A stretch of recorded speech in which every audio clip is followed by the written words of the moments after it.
Hello, Dr. Kuo here. Thank you for joining the webinar with Michigan Institute of Urology.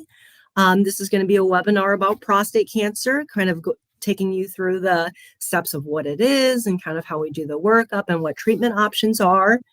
You can ask questions throughout, and if they're relevant to what I'm talking about and I can answer the questions as we go, I'll try. If not, we will compile the questions and I will try to respond to you in a timely fashion sometime after the webinar, okay? So just to kind of give you a little bit about me, I'm coming from Florida. I did my training at University of Florida, and then I did an extra year of training called a fellowship in robotic surgery, specializing in oncology and reconstruction. I did that in New Jersey. And now I'm in Michigan with Michigan Institute of Urology. My main clinics are in Howell and in Novi, but certainly if you live further away from those clinics, we have a lot of really great urologists with our group, and we are more than happy to get you in touch with them. So moving right along. All right. So I actually just got this question in clinic today. What is the prostate? Do I actually need it? So the prostate is a gland that produces fluid in the semen. So when you're younger and you are trying to conceive, it's very important. But once you are done having children, when you're older, it kind of just becomes more of a nuisance. Where it's located, I always tell patients to kind of visualize their bladder, which is a stretchy balloon, and it sits down in your pelvis.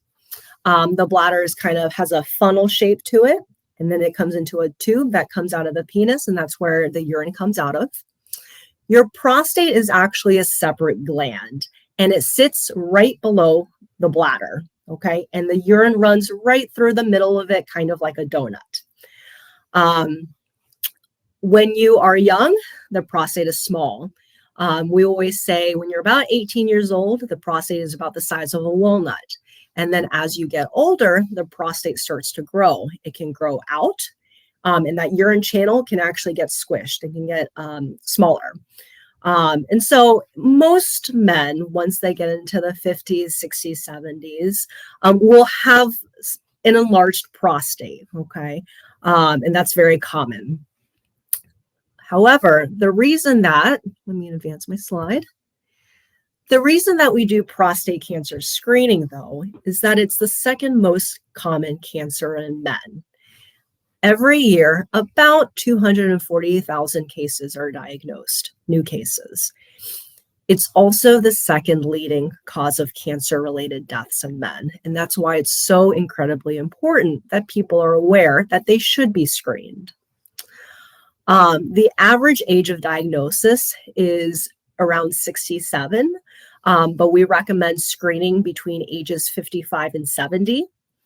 Sometimes we start screening before then, depending on risk factors, which I'll get into in the next slide. And sometimes we continue the screening after 70, kind of based on discussion with the patient and deciding if we want to keep screening for it. But technically, everybody should be getting screened between ages 55 and 70.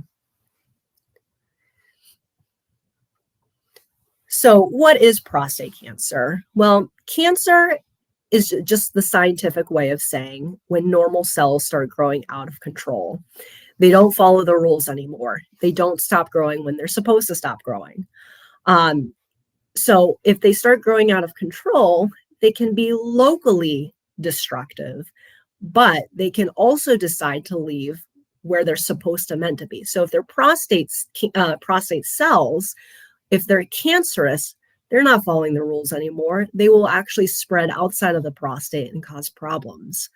Once they spread to other parts of the body, and for prostate cancer, it can be lymph nodes, bones, lungs. I've seen other organs as well, but we call that metastatic disease.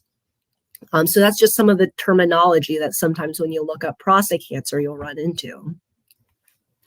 The most common type of symptoms is most men don't have symptoms. And I'll repeat that again.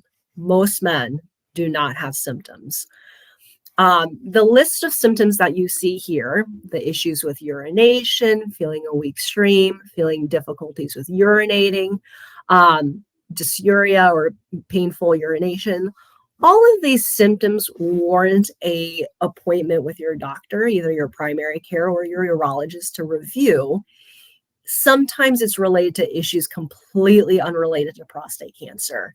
However, a lot of the times, this is what pushes us to start the screening process.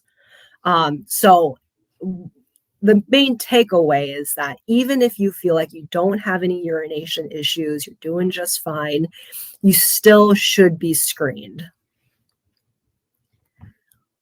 So the risk factors, again, increases with age, the average age of 67.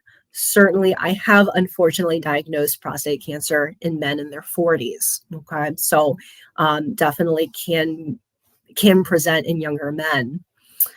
African Americans are more likely to have prostate cancer and for it to be more aggressive on initial diagnoses. For family history, the most important family history is your first degree relatives. So your father or brothers. Once it starts getting out to cousins or grandparents, something like that, the risk is not necessarily as high. So usually for me, I really want to know those first degree relatives. Obesity and diet kind of is just in general risk factors for any type of cancer, mainly because obesity, like the very overweight diabetic, or not diabetic, but just obese, it can cause overall inflammation in the body, which can cause the cancer. So that's kind of why that's up there. So, I keep talking about needing screening, but what does screening actually look like? So screening should be two things every year. A DRE, which is just short for a digital rectal exam. I always tell patients, finger in the bottom to feel the prostate. What I'm really feeling for is any lumps or bumps that shouldn't be there, or if the prostate is really firm, okay? It shouldn't feel like that. The other part of it is a blood draw, a PSA. And most of the primary care physicians that I work with are really good about this, and they draw the PSA every year. And PSA is basically a protein that is made by the prostate. The PSA can be high for many different reasons, and it gets higher as someone's prostate gets larger. But we do have a threshold of, if it's above this level, it kind of sends up a red flag. We want that level to be fairly low and fairly steady.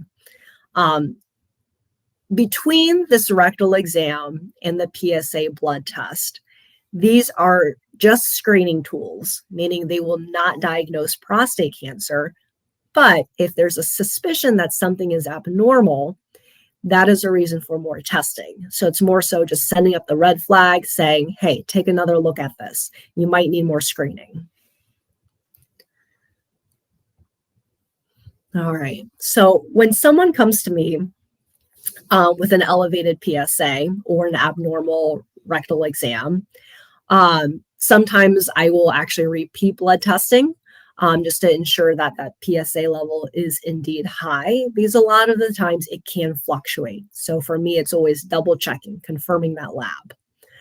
And if I really am concerned that there might be something more sinister hiding below, really the only way to make a diagnosis of prostate cancer is with a prostate biopsy.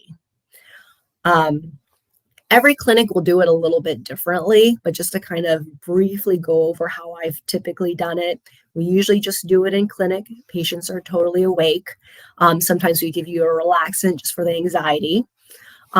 You are laying on your side on a regular exam table, and I talk you through it. The most uncomfortable part of a prostate biopsy is actually having the ultrasound probe inside of the rectum. It can be uncomfortable. Most patients tolerate it fine. I numb up the prostate, and then once I start doing the biopsies, you really shouldn't have pain from the biopsies, and it's over very quickly, okay? So it's something that I think a lot of people are scared about, and when I tell them how exactly it's being done, Most patients tolerate it very well. But that is the only way you can truly get a diagnosis of prostate cancer. The other things you see on this slide here, the Gleason score, that is actually a scoring system for the pathologist, where after I take biopsy samples, they're looking at it under a microscope and basically giving a number as a kind of a grade, meaning how abnormal do those cells look. The more abnormal they look, the more aggressive the cancer likely is, and the score will go up. I won't go too much more into the Gleason score because it's a combination of different numbers. It's confusing for patients, I understand. It can be confusing for doctors as well. But yeah, so that's what you see on the pathology score. Other things about the pathology, I want to know how many of the biopsies were actually positive.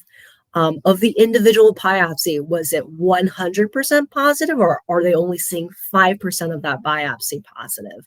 So all of these details are really important. And when I'm reviewing somebody's pathology, I am checking for all of these little details. Let's see here.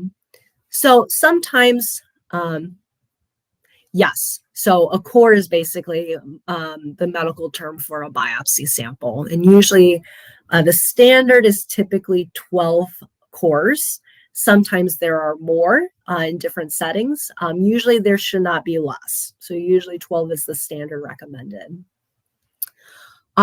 Sometimes either before or after the biopsy, your urologist may order more testing. Sometimes I will get an MRI of the prostate before I even do the prostate biopsy to just get a better look at the prostate, basically a map or a blueprint for the prostate. And there are different reasons for doing that, but it's not always done, but it's kind of up to a doctor's preference and also a discussion with the patient. Depending on what the results show, sometimes we will order even more testing. Testing can look like a CAT scan. It can look at something like a bone scan. And more, we're starting to order special PET scans as well. We don't always order these imaging tests. Usually we order it if people's prostate cancer is more on the risky side of things. But between the pathology and these testings, we come up with a staging. And the staging will ultimately give us something to say, what do we think treatment options are for you? This TNM staging, I won't go too much into, but this is just meaning based on your stage, we can tell you your options are A, B, and C, and we think one of these may be better than the other. So prostate cancer treatment. I think it's actually frustrating when I tell patients that between surgery and radiation, the outcomes for cancer cure are very similar. And ultimately, I just have a very in-depth discussion with the patient. And I try not to be biased. I try not to push into surgery just because that's what I do. I'm here mainly just to present all the options, go over all of the risks and the benefits, and try to give you some food for thought to help you make that decision.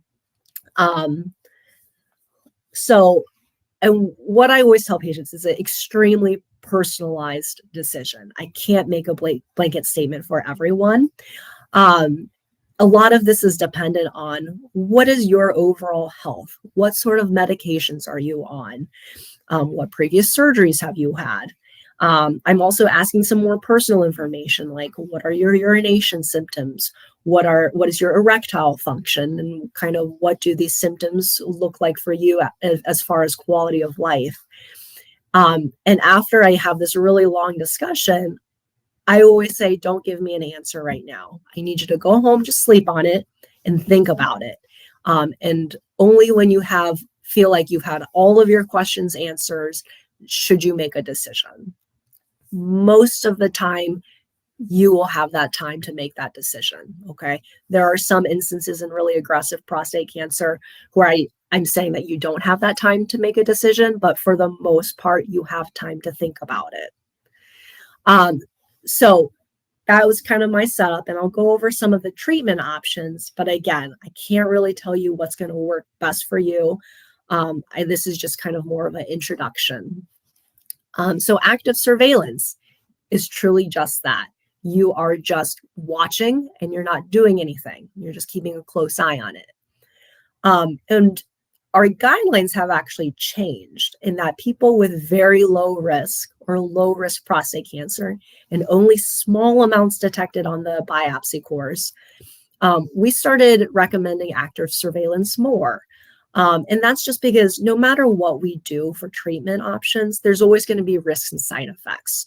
So if it's a very low risk cancer and we think it's safe to watch for now, that is what we would recommend. It doesn't mean that nothing ever happens, but just for now, we're just keeping an eye on it. Active surveillance can look different for different patients as well as for different urologists. But for the most part, it means really close follow-up with blood labs following the PSA, repeating a biopsy at some point, just to confirm that it truly is low-grade prostate cancer or low-risk prostate cancer. We're not missing something else. And oftentimes we do get routine MRIs of the prostate as well. It's just kind of another data point, not more information. Once we start talking about treatment options, the main two options available are surgery versus radiation. If you Google or you look online, there's going to be other treatment options out there like cryoablation, HIFU, which is a high frequency ultrasound, partial prostatectomy. All of these things, I'm not saying they're bad, but they're still considered experimental just because we don't have the long-term data, meaning we don't have decades of data behind it to know what the final outcome is, for a large group of people. So those are experimental, not that they're bad. But yeah, so that would just need to be discussed with your urologist. I'm mainly going to cover the two mainstays of treatment, which is surgery and radiation. So for surgical therapy, most of the time it's going to be a robotic surgery. Once in a while, somebody will be offered an open prostatectomy, but I'll say probably the majority of urologists are doing the robotic surgery now. Which is good because instead of one big incision, it's usually a few very tiny incisions. Or sometimes there's, not to get too much into this, there's some advanced technology called Singapore where it's still using the robot and they're just using one incision kind of around the belly button. But either way, with the traditional robot or the fancy new one, the reason we like to use this is because the robot, it magnifies everything for us. We have great visualization when we're doing the surgery. So all of our research studies have shown that patients overall do better robotically. They have less blood loss. They stay in the hospital less for a shorter length of stay. So there are benefits of why we use the robot. After we remove the prostate, we also remove the little glands behind it. For some patients, we also remove lymph nodes. Surgery is usually a few hours. And then some patients will actually go home the same day. Some people get admitted for a night. It just kind of depends on which hospital you're at and your surgeon's preference. So I've seen that both ways. Most people do have a catheter, so a drainage tube from the bladder coming out of the penis for a few days. I've seen it anywhere from 3 to 7 days. Again, this is very dependent on your surgeon. But that is so that if you remember when I was talking about the anatomy, the prostate sits below the bladder. And so in order to remove that, you have to kind of sew things back together where the bladder is being squeezed, being sewn down to the urethra, the drainage tube. And so the catheter is just meant to allow things to heal. And usually the catheter is taken out, within the week, sometimes shorter, sometimes a little bit longer, depending on what's going on. The two biggest things about surgery that you should be discussing is your urinary function and your erectile function.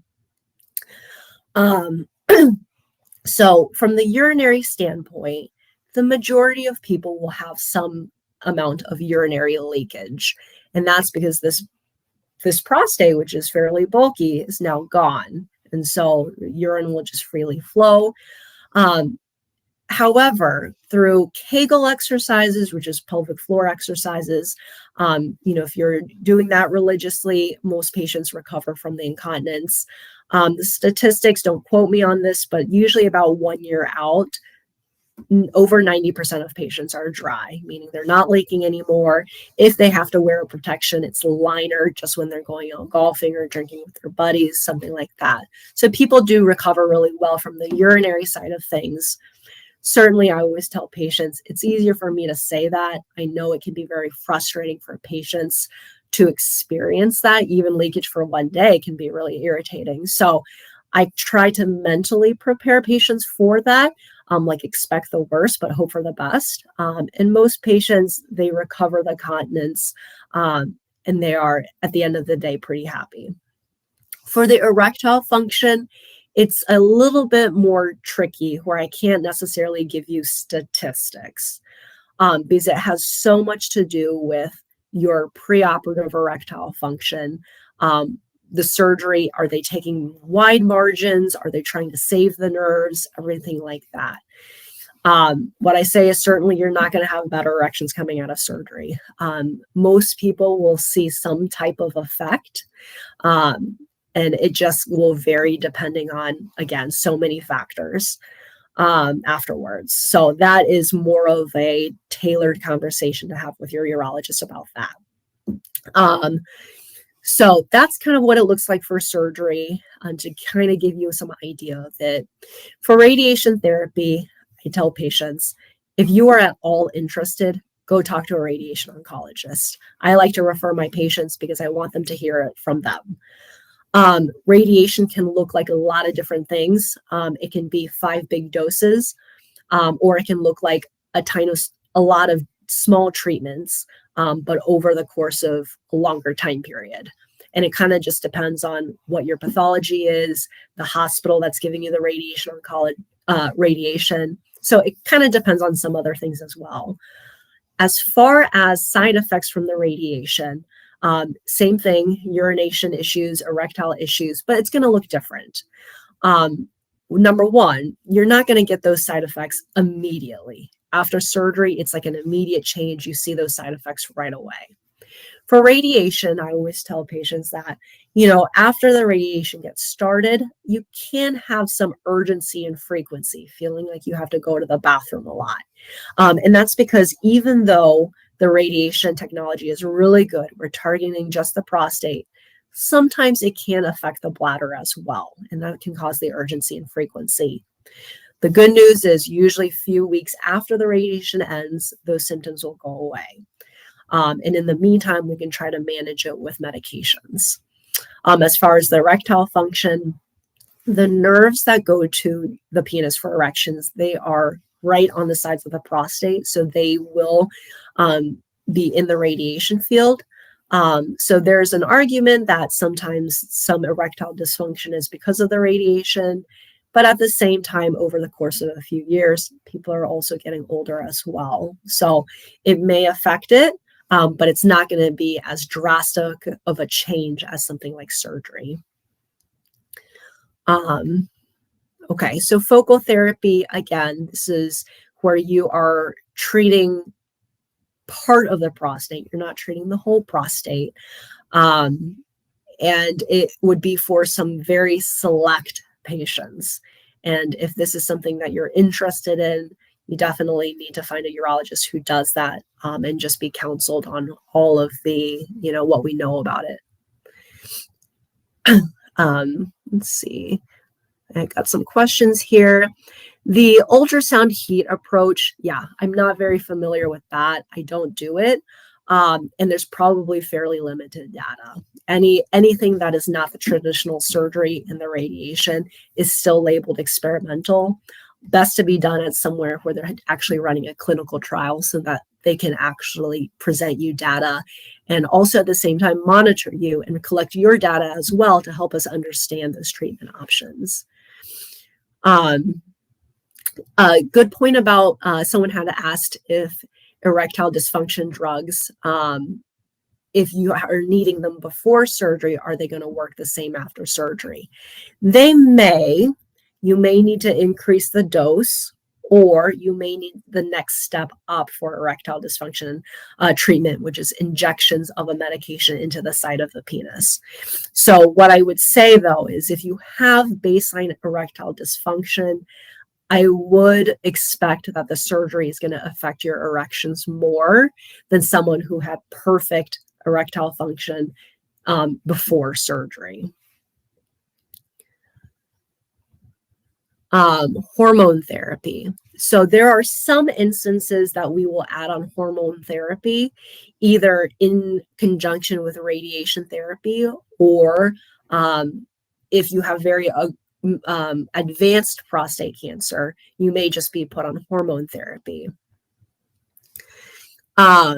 So in this space, there are a lot of different hormone therapy, androgen deprivation therapy, or hormone therapy. Traditionally, there's been injections, but now there are a lot of oral medications as well.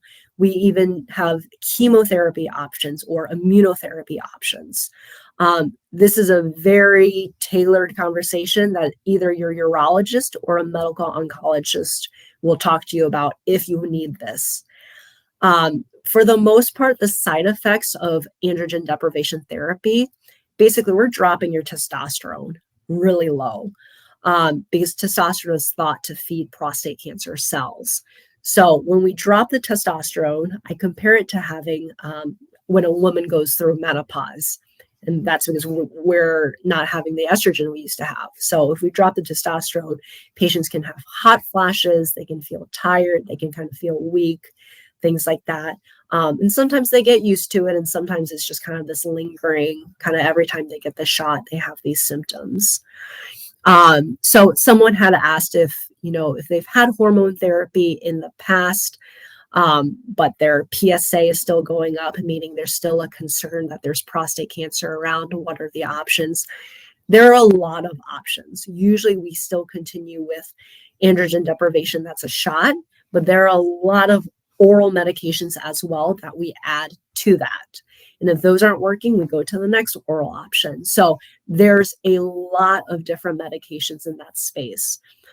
So for that patient, definitely talk to your urologist. If they are not comfortable with managing those types of medications, usually a medical oncologist is very much in the know and can help you navigate that as well. So this is kind of in addition to what I was talking about, immunotherapy, chemotherapy. Radium-223 is actually a special type of medication, that nanoparticles that are delivering radiation. And these are all very specialized. We as Michigan Institute of Urology, we do manage these medications. Not all urologists do. So this is something that, again, if your urologist isn't comfortable with prescribing, a medical oncologist near you should be able to manage these. There's a lot of research in this area. And so we're actually doing more genetic testing on prostate cancer as well, because some of these newer treatment options may be really good options for patients. So a lot of research is going into this area, a lot of new developments. It's not like you try one hormone shot and that's all you have. So I kind of alluded to this in that after prostate cancer treatment, there are side effects either from surgery or from radiation. The urinary issues, the erectile dysfunction. So all of this, I follow my patients very closely afterwards, managing these symptoms, kind of reassuring what's normal, what's not normal, what can they expect. And I try to provide all of the information so they're mentally and emotionally ready to go through it. For me, I find that patients usually get through the surgery fine. Surgery is not the hard part. It's the recovery part, dealing with these side effects that can be more of a struggle for patients. So yeah, I kind of talked about this. A ton of prostate cancer research is being done, especially in getting patients' genetics so that we can really personalize the treatment. All right. I think I actually had answered most of the questions that were popping up. Okay, let's see. There's some more here that I'll try to answer. So how is radiation delivered? There are different kinds of radiation. A lot of the times it's an external beam, so nothing is implanted or anything. So that's how we call that an external beam radiation. There are also radiation options where they're putting these little seeds into the prostate. And so you're not going in for treatment, but these seeds are in the prostate, just constantly emitting radiation. Sometimes patients end up getting both types of radiation. So the seeds, or the brachytherapy, which is what it's called, being implanted, and they're getting radiation externally as well. It kind of just depends on your pathology. So hopefully that answered that. After treatment, how frequently is checkup needed? In the first year, I follow with patients much more closely, about every 3 months, because I'm checking your PSA. After surgery, your PSA should be undetectable. After radiation, your PSA should get very low. It will probably still be detectable, but it should still be very low. And so I'm following this. And if for some reason the PSA is still detectable, or if it's rising, I want to know about it soon, and I want to act on it soon. So that's kind of why in the first year we follow much more closely. And also with managing these the side effects from whatever treatment you had.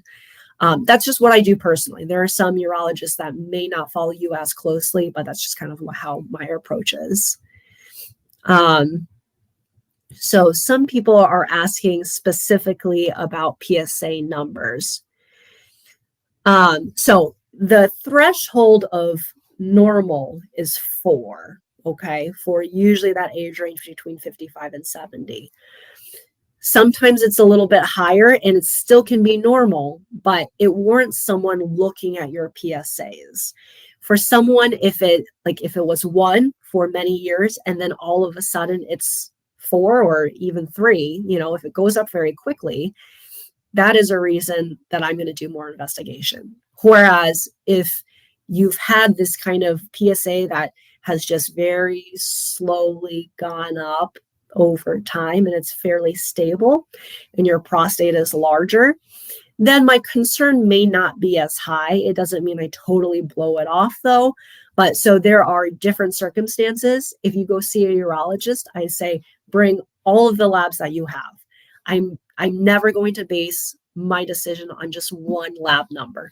The more numbers that you can give me, the more I'm going to be able to judge how aggressive do we have to be about working this up versus, okay, let's just, check this again in about 3 months. Let's see here. So if you have family members, like first-degree family members that have prostate cancer, it kind of depends on when they got diagnosed as well. Like if they're being diagnosed relatively younger, so like in their 50s, things like that, I may start a prostate cancer screening in you at age 45. And it may not be a PSA every single year, but I might get a one-time check, maybe 2 or 3 years later, get a check, but just to kind of check in. So that's what I would say about that. So someone had a question about erectile function, that if you lose erectile function through the course of prostate cancer treatment, does the sexual drive also decrease? It kind of depends. When you get hormone therapy, either because you're getting radiation or if that's your main type of treatment, it will affect your libido or your sex drive. However, if it's just you had surgery and now your erections are impacted, most of the time patients will still have the libido for that.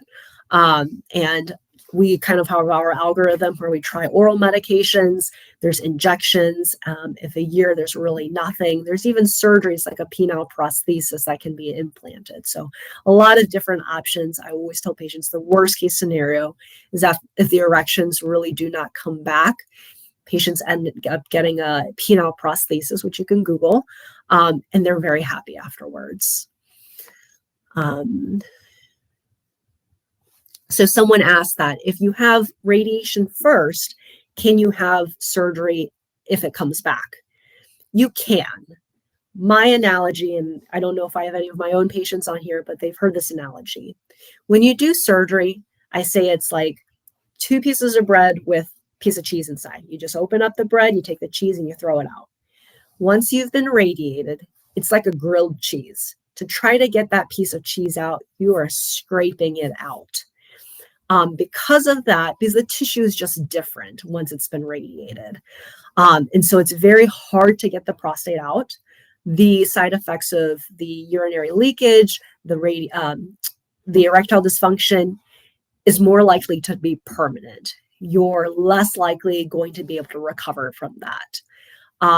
Surgery is also a little bit more risky because it's not only the prostate is going to be potentially stuck to the other organs around it, specifically your rectum. So it becomes a trickier of a surgery. So that is something that I will throw into have patients think about. So that hopefully answers your question. I'm trying not to be biased. Sometimes if you're an older patient with prostate cancer and the chances of it coming back are low, I don't really have concerns that you would need surgery after radiation. But if you're fairly young and you're being diagnosed with prostate cancer, and especially aggressive cancer, you may want to consider that if you have radiation first, surgery afterwards may be very difficult. So again, that's very tailored to their patient. Can you be put to sleep for the biopsy? Yes, I have had patients who aren't able to tolerate it in the clinic, and we just do it in the operating room. If we do a special type of biopsy called an MRI fusion, it takes a little bit longer of the time. So I usually do it in the operating room where people are just lightly sedated. It's like when you get a colonoscopy, you're not fully under. But yeah, so that option is there. Certainly, I tell people I'm not here to torture anybody. So whatever is going to be most comfortable. So yeah, someone actually just asked about the fusion biopsy. So if the MRI shows a specific lesion, then I will do the fusion biopsy because it actually takes that MRI image and it fuses it with the ultrasound image that I'm taking in real time so that I can make sure that I actually biopsy that lesion. Because otherwise, usually when we biopsy, we all have a standard template, 6 on the right, 6 on the left. Sometimes we can miss something. So if an MRI is positive, that's when I decide to do the fusion. When would you do local versus full removal? Okay, I think I cut out for a second. Hopefully I'm back. When would you do local versus full removal? I think that they are talking about partial prostatectomy versus the radical prostatectomy. This is for a very, very specific patient population where the prostate cancer is only in one part of the prostate and it's been confirmed on biopsy and MRI. And I don't know if you're specifically talking about surgery versus some of these other local therapies. But yeah, so that's the main thing is it has to be just in one part of the prostate and can be targeted with the MRI. So it's a very special select patient population for that. So I think I have answered most of the questions by now. So we're going to end the webinar for now. If you think of something, you can always send in the message, or if more messages come through, I will try to answer you back, send you an email.